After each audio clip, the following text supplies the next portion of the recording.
Assalamualaikum warahmatullahi wabarakatuh. Perkenalkan, nama saya Muhammad Uzairi, panggilan Izai, dengan nomor BP 2011053008. Kesempatan kali ini saya akan membahas suatu makalah agama dengan dosen pengampu Bapak Rinaldi SPD EMD PhD. Pada kesempatan ini saya akan membahas makalah tentang demokrasi dalam politik Islam. Pengertian demokrasi secara umum. Demokrasi berasal dari kata Yunani yaitu demos yang berarti rakyat, kratos yang berarti pemerintahan. Orang Yunani yang pertama kali mengembangkan demokrasi adalah sistem pemerintahan setiap kota polis. Demokrasi bermakna pemerintahan dan kekuatan rakyat, power of strength of the people. Presiden Amerika Abraham Lincoln mendefinisikan demokrasi sebagai pemerintah dari rakyat yang dijalankan oleh rakyat dan untuk kepentingan rakyat. Secara teori, dalam sistem demokrasi, rakyatlah yang dianggap berdaulat. Rakyat yang membuat hukum dan orang yang dipilih rakyat haruslah melaksanakan apa yang telah ditetapkan rakyat tersebut. Selain itu, demokrasi juga menyerukan kebebasan manusia secara menyeluruh dalam hal kebebasan beragama, kebebasan berpendapat, kebebasan kepemilikan, dan kebebasan bertingkah laku. Menurut para ahli, demokrasi adalah pemerintah di mana keputusan pemerintah yang penting secara langsung dan tidak langsung didasarkan pada kesepakatan mayoritas yang diberikan secara bebas oleh rakyat. Itu menurut Hobbes. Sedangkan menurut Aristoteles, demokrasi adalah bentuk pemerintahan rakyat. Karena itu, kekuasaan pemerintah melekat pada diri masyarakat. Pengertian Islam. Bernard Lewis adalah seorang profesor orientalis terkenal. Setiap kali mulai pembicaraannya tentang Islam, lebih dulu mengimbau untuk bersepakat tentang apa yang dimaksud dengan Islam. Menurut Lewis, paling tidak ada 3 penjelasan mengenai pengertian Islam. Yang pertama, Islam adalah wahyu dan teladan Nabi Muhammad SAW yang dikoordinasikan menjadi Al-Quran dan Hadis. Kedua sumber ajaran ini tidak pernah berubah. Yang berubah adalah penafsiran terhadapnya.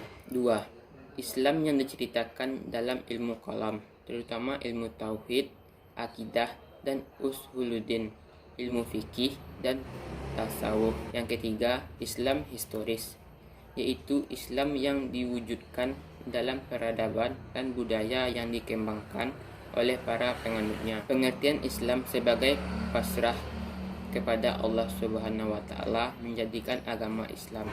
Menurut Al-Quran, sudah ada sebelum Nabi Muhammad SAW.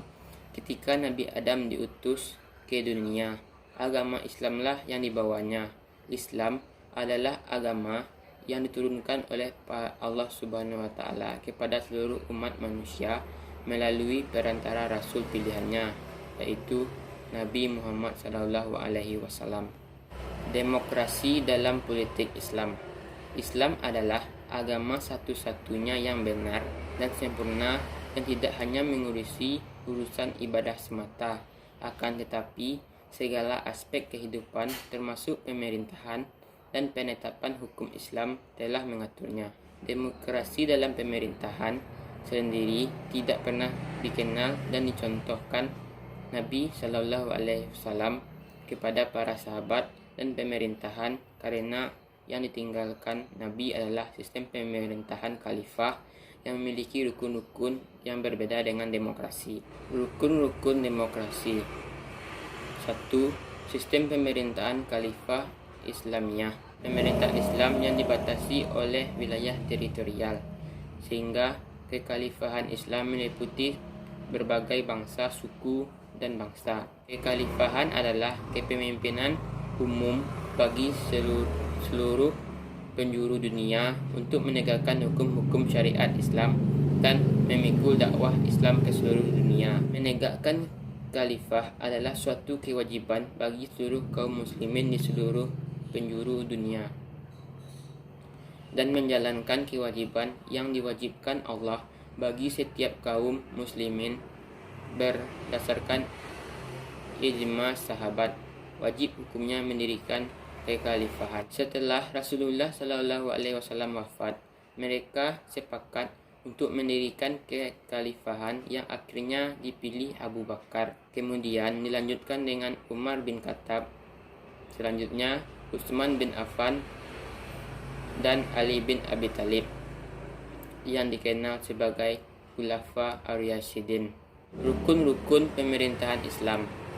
Sistem pemerintahan Islam tertegak di atas 4 rukun seperti di bawah ini. A. Kedaulatan di tangan syara. B. Kekuasaan di tangan umat. C. Dipimpin oleh seorang khalifah. D. Hanya khalifah yang berhak melakukan tabani atau menerima pakai terhadap hukum-hukum yang berhubungan dengan syara, atau khalifah juga berhak untuk membuat dan menentukan undang-undang. Perbedaan sistem demokrasi dan sistem pemerintahan Islam. Dalam sistem demokrasi, pemimpin diangkat untuk menjalankan undang-undang yang telah dibuat dengan kesepakatan rakyat oleh Dewan DPR dan persetujuan Presiden. Sedangkan dalam pemerintahan Islam, diharuskan untuk menegakkan dan melaksanakan syariat Allah karena merupakan pemerintahannya.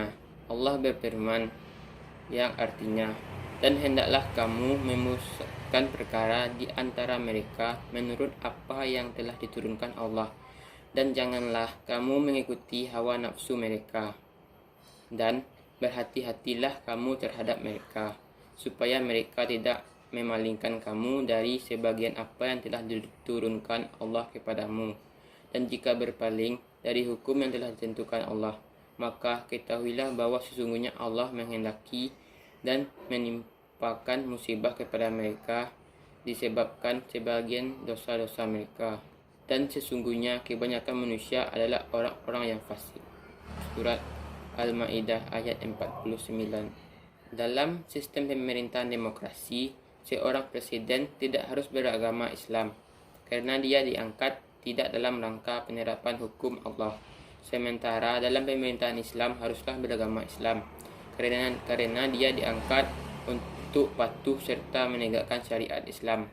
Dalam demokrasi, seorang pemimpin juga tidak harus laki-laki, sementara dalam Islam seseorang pemimpin haruslah seorang laki-laki.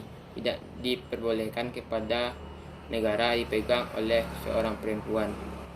Dalam hal masa jabatan tidak di negara demokrasi, maka jabatan seorang pemimpin dibatasi waktunya, misalnya 4 atau 5 tahun.